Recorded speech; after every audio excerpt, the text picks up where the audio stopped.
Welcome to the Building the Cooperative Classroom podcast, the official podcast of the Johnson & Johnson Cooperative Learning Institute. Welcome to the Building the Cooperative Classroom podcast. With me, as always, is Derrick. Hey. And Aaron Fleming. Buenos dias. So today, we are in the third episode of our discussion of trust. In our first episode, we talked generally about the nature of trust within cooperative learning.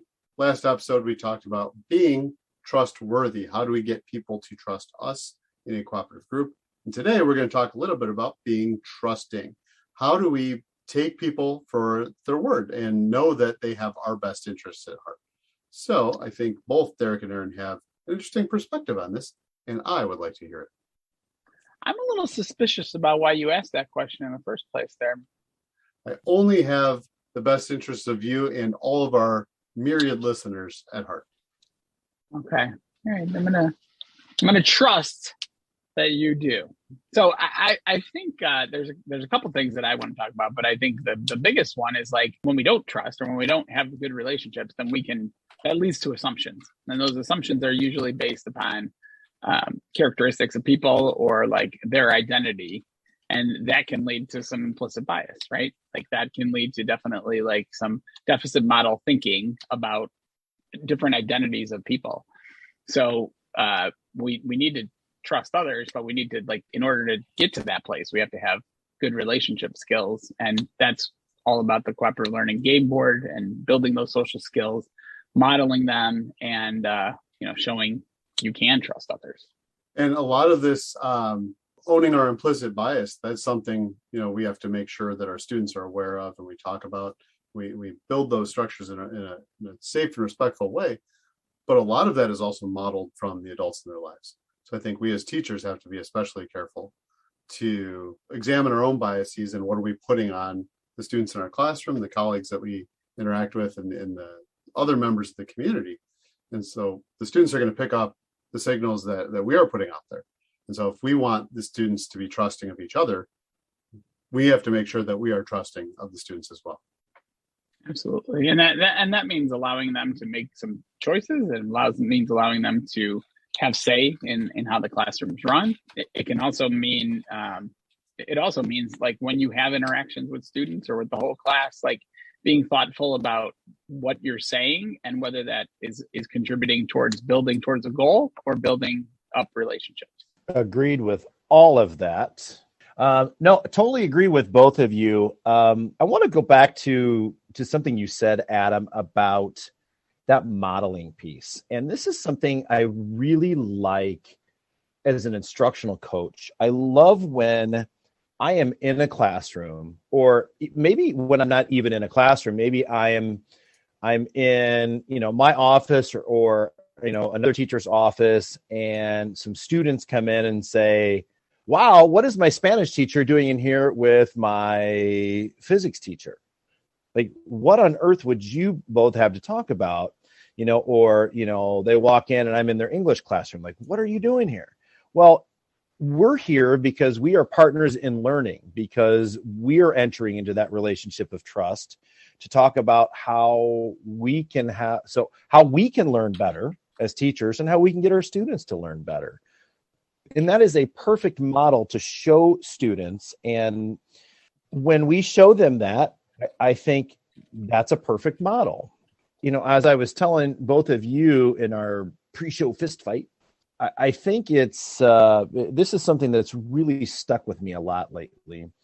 I had a student in my class, I'm going to say about 5-6 years ago, and he was definitely not in a place of trusting others. And it was due to so many things. He had so many unfortunate circumstances happening in his life. His family didn't have the financial resources to really provide for his needs, even for adequate housing and food. One of his parents was sent away out of the country. You have a student who's really struggling to trust those around themselves. But the magic that happened to this student in the next couple of years was that they really, really jumped into again, what I'm going to call like a trusting network. They could see that there were individuals in the building. There were adults that they saw model this to each other and also to students, and especially to this student. But then also when the adults would encourage this student to really find those people to surround themselves with that could help them learn, use that trust as support. A lot of the cause for success for this student who is now in college and on the dean's list with a study abroad scholarship coming up, I just couldn't be more proud of them. But I look at it, and a lot of it is due to that getting past that. I'm not in a place to trust, but I see all these people showing me how important it is. And then once I do it, it just bolsters that success. It's especially a great story because it's in progress and you get to monitor that progress. It shows that what we do, and specifically what you do in the classroom and the network that you build around you, has an impact. So I think there's oftentimes, especially teaching in high school, you see a student for 45 minutes a day for a school year, and then they become a face in the hallway, and then eventually they disappear. But this is a student clearly that there's so much vested interest in, that you get to kind of see where he's going over time, and that it's going well. That's great. I think about what are some of the things that the people around him did in order to build that trust. I'm going to go back to the cooperative skills game board, just like we kind of did last time. When we were talking about being trustworthy, we talked about the things that we were putting out there into the world. But being trusting, it's what are you drawing out of others? So some of those questions like extending others' answers or asking for justification, again, these are falling under our formulate category. But now I'm telling somebody else, I value your opinion. Please tell me what you have to say. There has to be sincerity when you do that. When I ask, Aaron, what do you think? I have to really mean, I want to hear what you have to think.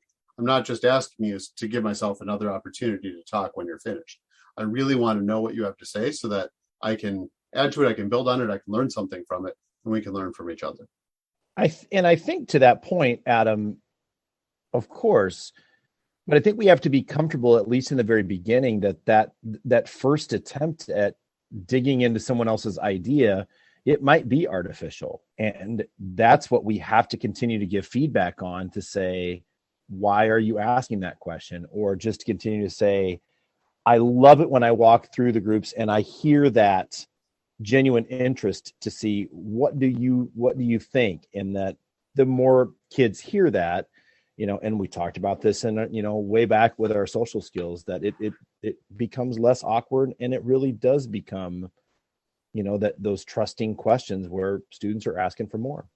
This is where sarcasm can really kill everything.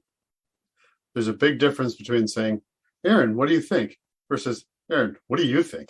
Yeah, the tone definitely is really important. And that's another thing. Like, it's not just about what you say, it's kind of how you say it, right? Not even kind of, but it is how you say it. And so being mindful of the fact that we like, I always go back to the whole idea of like conscious parenting or conscious teaching. Like, don't react out of emotion. Like, I forgot how many questions a teacher gets in a day, how many questions a parent gets in a day. Like, being mindful of like, okay, what I say has an impact, right? And how I say it has an impact. And so being thoughtful of, when I say this, build towards a goal, or does this build towards a relationship?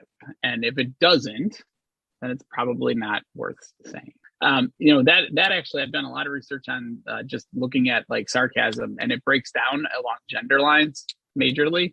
That males have a tendency to bond over sarcasm, and females do not, and they do not look at it that way, and they do not look at it, especially coming from male to a female perspective. So like, just keeping those things in mind as we go through, and that's a broad generalization, obviously, but still something to be mindful of. So how do we? I guess this is the practitioner in me, like thinking about this. Like, what about when we have students who are reluctant to trust, and may even have some good reasons for being reluctant to trust? What do we do to help them come around? Isn't this really where the baby steps approach comes into play? Give small opportunities for the student to trust. Give me 30 seconds of your attention, and then I'll let you go back to what you're doing. Oh, I've got a group over here. They really want to hear what you have to say. Can you share this idea? And then we'll be finished with this part, and just give them these little opportunities for success. And as time goes on, maybe that 30 seconds turns into a minute, turns into 2 minutes, turns into extended periods of time. But that's where those trust violations can set you back and do maybe irreparable damage. So we need to make sure that those opportunities for the student to be trusting are safe, and that we have this blanket of trustworthiness over the entire scenario. I think that's important. That's really important, Adam, that you mentioned, right? Is like, you don't just throw the kid out there. All three of us have coached at one point in our lives, right? And we didn't just, I coached tennis, Aaron, you coached soccer, Adam coached wrestling and some other things too.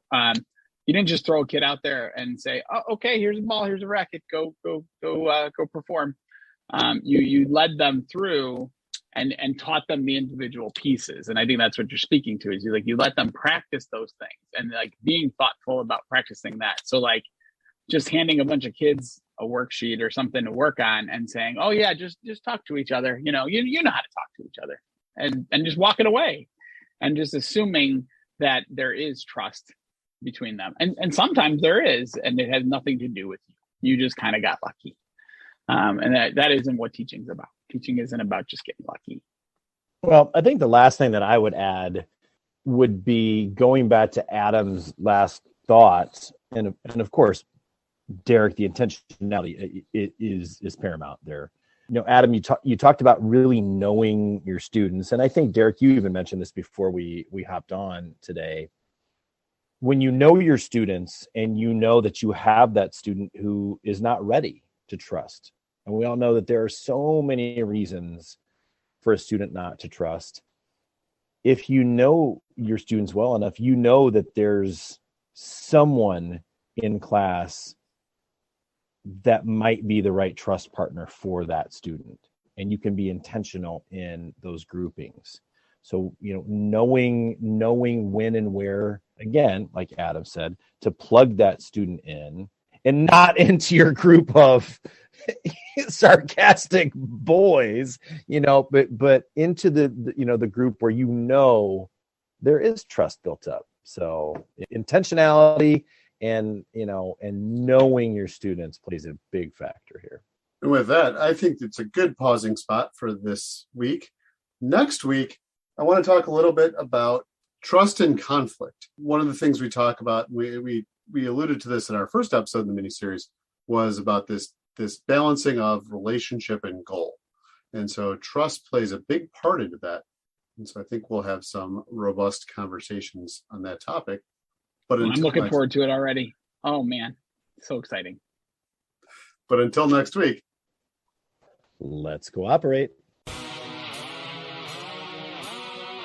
Thank you for listening to the Building the Cooperative Classroom podcast, the official podcast of the Johnson & Johnson Cooperative Learning Institute. Please check out the show notes for all relevant links, including a link to our Twitter account and the Cooperative Learning Institute webpage. This podcast is copyrighted under the Creative Commons license, copyright 2022. Theme music courtesy of Jimmy Ryan.